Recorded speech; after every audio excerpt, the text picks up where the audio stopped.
C'était une villa familiale sur 2 étages, avec piscine, désormais réduite en cendres. Hier, en moins de 30 minutes, elle a été ravagée par l'incendie. Là, ici, c'est ma maison. Ça a été totalement calciné. Khalil Mebarki, 17 ans, était présent lorsque les flammes ont commencé à dévorer sa maison. On n'a plus rien pu faire, les fenêtres, elles ont explosé, fondu. Vraiment, l'intensité du feu, on voit que ça a été vraiment violent. Sa famille et lui ont juste eu le temps de s'échapper du brasier.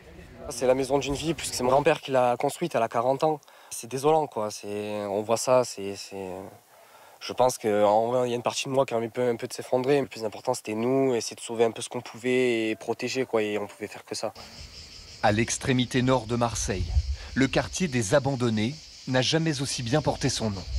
Difficile d'accès en lisière du massif, le feu l'a traversé avec une violence inouïe, détruisant des véhicules et une dizaine d'habitations. On est encore debout, c'est le principal. Voilà, et on a nos maisons.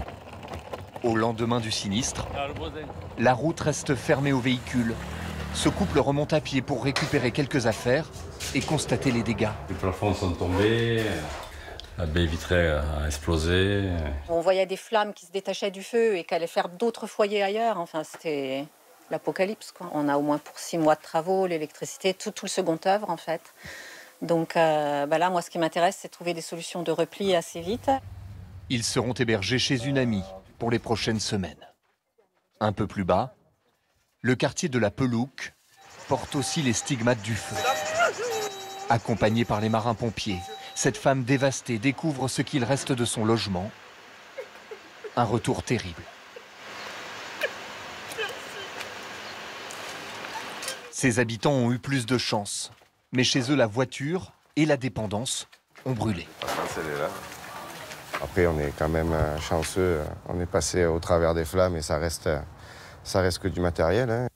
À Marseille et au Pen Mirabeau, au moins 68 habitations ont été touchées par cet incendie. 400 personnes ont dû quitter leur domicile. Le feu est donc fixé, ce qui ne veut pas dire que le danger est complètement écarté. Les pompiers s'activent toujours pour éviter qu'il reprenne. Vu du ciel, les images que nous avons pu filmer montrent des dégâts impressionnants. Claire Vérov, Didier Brignan et Raymond Chaplard. De part et d'autre de la route qui mène à Marseille, les collines sont noircies. Les maisons sans toit, éventrées. Le feu a tout englouti à l'intérieur, n'épargnant que les piscines. Parfois dans un même quartier, les flammes semblent avoir fait leur choix, sauter d'un bâtiment à l'autre, laissant les maisons voisines intactes. Au cœur des quartiers touchés, aujourd'hui, les pompiers arrosent la végétation, les jardins calcinés, pour empêcher le feu de renaître. C'est l'étape qui est la plus longue en fait. Le noyage, c'est la primordiale et la plus longue. Parce qu'il suffit d'une petite reprise pour qu'avec un petit peu de vent, ça reparte. Exactement, vous voyez qu'il y a encore les pins qui sont là, donc la moindre petite reprise avec un peu de vent, les bélugues, elles font reprendre la végétation. Ce soir, le feu est fixé, il ne progresse plus, au grand soulagement des habitants du quartier. C'est le plus gros depuis que je suis là. Voilà. On en a déjà eu 2 avant, mais celui-là, il a fait peur. Marseille, marquée par cet incendie fulgurant, qui a débuté d'un feu accidentel de véhicule vers 11h hier sur l'autoroute au Pen Mirabeau. Poussées par un Mistral violent, les flammes progressent à toute vitesse dans la végétation alentour, créant un impressionnant panache de fumée noire. À 15h, les voilà aux portes des quartiers nord de Marseille. En fin d'après-midi, c'est toute la ville qui étouffe sous les fumées. Au total, le feu a parcouru 750 hectares, atteint 70 maisons, 10 sont totalement détruites. Un incendie si puissant qu'il était visible depuis l'espace. Ça a été un feu extrêmement violent, extrêmement rapide, qui a tapé sur tous les fronts. Nous n'avons pas eu qu'un seul front. Il y a eu des dizaines et des dizaines de mises à feu, de par la virulence du vent, de par les vents tournoyants. Ce soir, d'importantes fumerolles s'échappent encore de la déchetterie. Des centaines de pompiers restent mobilisés. Dans le Gard, le feu qui s'était déclaré hier après-midi sur la commune de Montardier est désormais lui aussi fixé. Il a parcouru plus de 400 hectares dans la forêt sévenolle, mobilisant d'importants moyens de lutte. Aucune habitation n'a été touchée. Comment les habitants sont-ils avertis en cas de danger quand les flammes approchent? On a vu qu'à Marseille, les autorités avaient demandé aux habitants de se confiner et parfois, il a même fallu évacuer dans l'urgence. Quelles sont les méthodes utilisées pour informer le plus rapidement possible les populations menacées? Élément de réponse avec Sophie Brune, Juliette Poissonnier et Lou Cricorian. Hier après-midi, sur le téléphone de nombreux habitants de l'agglomération marseillaise, ce message d'alerte. Confinez-vous dans un bâtiment en dur, fermez volets et portes, n'évacuez que sur ordre des autorités. Dans le quartier de l'Estac, cet habitant nous raconte. Vers 15h, peut-être dans ces eaux-là, vers 15h, comme quoi on était confinés, il fallait rester chez nous, pas prendre de véhicules. Donc on est resté bien sagement ici, on a juste arrosé la façade de la maison par précaution. Le dispositif FR Alert a été activé sur décision du préfet en collaboration avec les pompiers. 13h01, première alerte destinée aux personnes à proximité immédiate de l'incendie. 14h17, deuxième message suivant la progression du feu vers le sud. Enfin, à 16h01, l'alerte est lancée pour le 16e arrondissement de Marseille. Un dispositif activé hier en raison de la densité de la population et de la force du vent. Il vise aussi à permettre aux secours de travailler. Quand il y a des feux de forêt, c'est plus sûr de rester chez soi. Et surtout, c'est plus sûr pour soi. Mais surtout, on n'est pas sur les routes et on n'encombre pas justement les routes. Et ça permet aux secours de pouvoir circuler. Mais tous les habitants n'ont pas respecté cette consigne de confinement. Pour cette habitante de l'Estac qui a quitté précipitamment son domicile, une question de survie. Vous voulez que je reste là, la maison qui est en train de brûler dans la maison? Je peux pas. Si je restais là, je mourrais dans les flammes. Hein. C'était pas possible. Non, non, non, non. D'après la préfecture, aucun ordre d'évacuation générale n'a été donné hier. Mais sur le terrain, des forces de l'ordre ont procédé à des évacuations au cas par cas. Bonsoir Nicolas Châteauneuf. Bonsoir. Vous nous avez préparé des cartes pour nous permettre de bien visualiser la situation sur les différents fronts des incendies. D'abord, où sont les feux? Alors, 4 grands incendies se sont déclarés depuis lundi. Tous, regardez, autour de la Méditerranée. Le plus dangereux près de Marseille, le plus étendu près de Narbonne. Ajoutez 2 foyers importants dans l'Hérault et dans le Gard. À Marseille, le feu a démarré hier dans la commune de Pennes-Maribaud. Une voiture a brûlé sur l'autoroute. Les flammes se sont propagées à toute vitesse vers le nord-ouest de Marseille.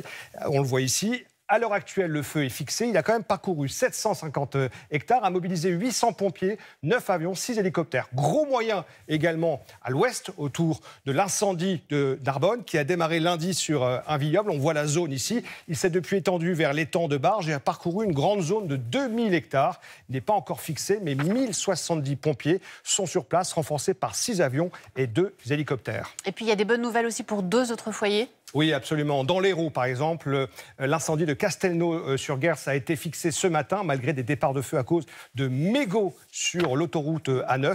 Quant à celui du Gard, entre Montardier et Rogue, eh bien, le feu est enfin maîtrisé, après avoir quand même parcouru 500 hectares. Attention toutefois, il faut rester vigilant. On vient d'apprendre qu'un nouvel incendie s'est déclaré près de Roquebrune-sur-Argent, avec un important dispositif déployé. Merci beaucoup Nicolas Châteauneuf. Alors depuis plusieurs jours, donc, le sud de la France est en proie à ces violents incendies avec de multiples départs de feu. Comment les pompiers luttent-ils? Vont-ils à bout de ces incendies? Quelles sont leurs priorités? Les différentes techniques utilisées, comment ont-elles évolué également ces dernières années avec l'expérience acquise sur le terrain? On voit ça maintenant avec Peggy Moget, David Bazier et Thierry Breton. 500 hectares de terre calcinée en moins de 24 heures. Dans cette zone escarpée des Cévennes. Un incendie maîtrisé par les pompiers cet après-midi grâce à une technique délicate mais particulièrement efficace, celle dite des feux tactiques. Concrètement, il s'agit d'allumer un feu pour en ralentir un autre. Des équipes spécialement formées embrassent délibérément les bords de route avec des chalumeaux. Leur objectif, brûler la végétation qui nourrit le feu sur un périmètre défini afin d'étouffer les flammes.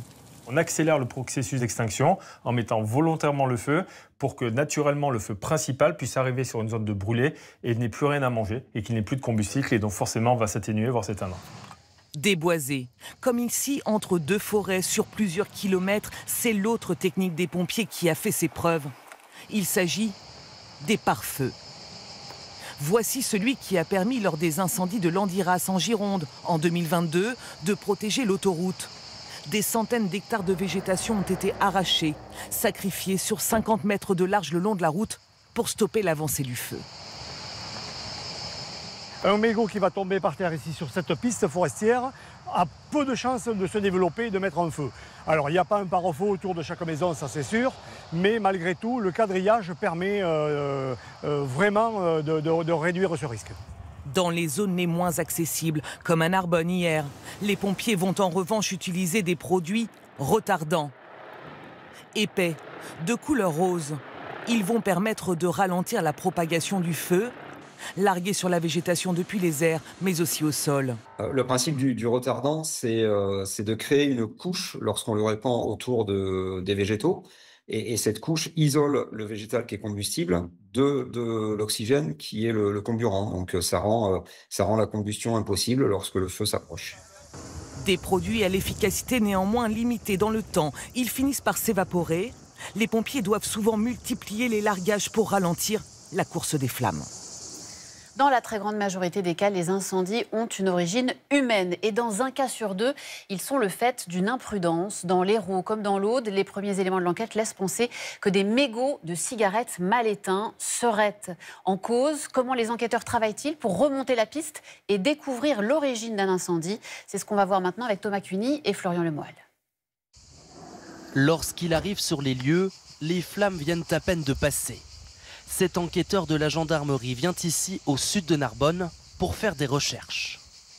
Ça passe par une période d'observation, constatation. S'il y a lieu des prélèvements. Là où nous voyons simplement une zone calcinée, ce gendarme, lui, voit un faisceau d'indices. La végétation, la terre, des traces d'activité humaine. L'objectif est de trouver le moindre élément pour identifier l'incendiaire, comme par exemple un mégot de cigarette. On pense toujours tout de suite à ce mégot. Puisque nous nous trouvons en bord de route. Mais comment vous allez faire la différence entre plusieurs mégots par exemple? Tout simplement son état. On imagine fort bien ce que peut représenter un mégot qui vient juste d'être jeté. Il va être propre, il va avoir encore une forme géométrique par opposition à quelque chose qui va être vieux, sale, peut-être même écrasé par les roues d'une voiture ou qui a séjourné assez longtemps. Des analyses ADN peuvent ensuite être demandées en laboratoire. Le jet d'un mégot de cigarette par un automobiliste est l'une des hypothèses étudiées. Selon nos informations, plusieurs personnes ont été entendues aujourd'hui par les gendarmes. Une dizaine d'enquêteurs travaillent sur cette affaire. L'incendie est parti précisément d'ici, au sud de la ville, au bord de cette route départementale, juste à côté du domaine viticole où travaille Flavie Blanc. Là, comme vous le voyez, on est au bord de la route, on est vraiment au départ du feu. C'est ici que le feu a commencé, sur un tout petit hectare de rien du tout, et qui a ensuite parti sur plus de 2000 hectares. On voit qu'un si petit peut devenir un si grand, et c'est très dramatique. Voici les photos et vidéos des employés du domaine. En quelques minutes, le feu est déjà indomptable. Malgré l'arrivée de Canadair, l'incendie est lancé. Désormais, les 2000 hectares brûlés sont considérés comme une scène de crime, alors que l'incendie ce soir n'est toujours pas maîtrisé. Et depuis le début de la semaine, vous entendez ces mots, les mots de l'info. Le feu est fixé, circonscrit, maîtrisé, noyé. C'est vrai que Nicolas Châteauneuf, on ne sait pas toujours ce qu'ils veulent dire, ces mots. Oui, absolument. Et on va commencer d'ailleurs par expliquer le mot fixé. Regardez, un incendie est fixé quand son expansion initiale est stoppée, que son front de progression que vous voyez ici est stabilisé et qu'il ne s'étend plus. Alors attention, un incendie fixé brûle encore à l'intérieur de son périmètre. Les pompiers peuvent aussi parler de feu circonscrit. Cela veut dire, regardez, qu'il est totalement cerné par les moyens et que les pompiers contrôlent vraiment sa propagation. Et quelle est la différence avec un feu maîtrisé? Alors pour les pompiers, un feu maîtrisé, c'est quand ils ont réussi, regardez, à l'affaiblir, que les flammes les plus importantes ont été réduites, même si cela brûle toujours un peu à l'intérieur avec des fumerolles. Et l'étape finale, c'est le feu noyé, qui lui ne brûle plus. Les pompiers sont allés éteindre les points chauds avec leur lance à incendie jusqu'au niveau des souches d'ailleurs et de la terre. Alors ça peut être long. Il reste d'ailleurs après ce paysage noirâtre, mais le risque de reprise est quand même fortement réduit. Merci beaucoup Nicolas pour ces explications. Les incendies qui frappent le pays ne laissent pas de traces que dans les paysages. Ils pèsent aussi sur les finances. Entre les dégâts matériels et le coût important des opérations de secours, un enjeu financier majeur évidemment, alors que le nombre et l'intensité de ces feux ne cessent d'augmenter. Alexandre Guin, Juliette Poissonnier et Lou Cricorian. À mesure que les feux de forêt progressent, le coût des interventions des secours flambe, lui aussi. À Narbonne, les sapeurs-pompiers luttent depuis 3 jours contre les flammes. 270 véhicules de secours avec leur équipage, pour près d'1 million d'euros par jour. Des moyens au sol et aussi dans les airs. Dans l'Aude, l'Hérault et les Bouches-du-Rhône, des dizaines de rotations de Canadair tous les jours depuis le début des incendies. 16 000 € par heure de vol. Des avions qui coûtent aussi de plus en plus cher à entretenir. Il faut savoir que quand on entretient nos Canadair chaque année, c'est 30 millions d'euros. Et cette année, on est passé à 34 millions d'euros. Donc forcément, on a un coût de maintenance supérieur. Pourquoi? Parce qu'ils sont vieillissants. La France dispose d'un stock limité de bombardiers d'eau. Alors pour faire face à la multiplication des incendies l'été partout sur le territoire, la sécurité civile loue des appareils. 106 millions d'euros depuis 2020, selon un récent rapport parlementaire. Des incendies ravageurs pour les forêts et parfois aussi pour les habitations. À Marseille, cette femme a tout perdu hier. Là, c'était donc la salle de bain. Là, les toilettes. Alors là, c'était ma chambre. Demain, elle a rendez-vous avec l'expert de son assurance pour constater les dégâts. Les assurances m'ont dit que j'étais pris à 100% puisque c'était un incendie. Et un incendie pas volontaire de ma part. Mais je vais attendre d'être indemnisée totalement. Pour louer un appartement. Je ne veux plus acheter de maison, je ne veux plus être propriétaire. Des dégâts de plus en plus fréquents l'été, qui coûtent cher aux assurances. Après les gigantesques incendies de Gascogne en 2022, les assureurs ont versé 4,5 milliards d'euros d'indemnisation. Pour lutter contre les flammes, les pompiers ont besoin d'eau, c'est une évidence. Mais comment font-ils pour s'approvisionner? Les points d'eau sont-ils assez nombreux et suffisamment bien répartis sur l'ensemble du territoire? Victor Frédéric, Alexis Montrécotier et Florian Lemoyle. Depuis 2 ans sur son exploitation viticole, Brice Cassagne a changé le vin en eau. Ce sont des cuves qui font environ 300 mètres cubes chacune. Donc ça permet en fait de répondre à un besoin d'urgence, on va dire. Au nord de Perpignan, ces cuves qui n'étaient plus utilisées sont désormais à disposition des pompiers pour lutter contre les incendies. Ça fait effectivement autour des 3600 ou 3800 mètres cubes d'eau stockée. Donc ça permet quand même de remplir quelques camions et de pouvoir permettre de répondre déjà en grande partie au démarrage d'un feu. Comme celle-ci, 16 autres cuves viticoles des Pyrénées-Orientales font désormais office de réservoir. Des nouveaux stockages qui complètent un maillage de 300 citernes réparties sur le département. Un réseau qui permet aux pompiers d'accéder à l'eau dans les zones difficiles, au plus proche des incendies, ou lorsque les sources naturelles comme les rivières sont à sec. L'eau qui d'habitude coulait sur nos trois rivières principales dans le département, elle se raréfie. Et donc il faut qu'on trouve des moyens d'amener de l'eau différente. Et de protéger en même temps, d'amener de l'eau et en même temps de protéger l'eau potable. Aujourd'hui, chaque département gère ses réserves tactiques.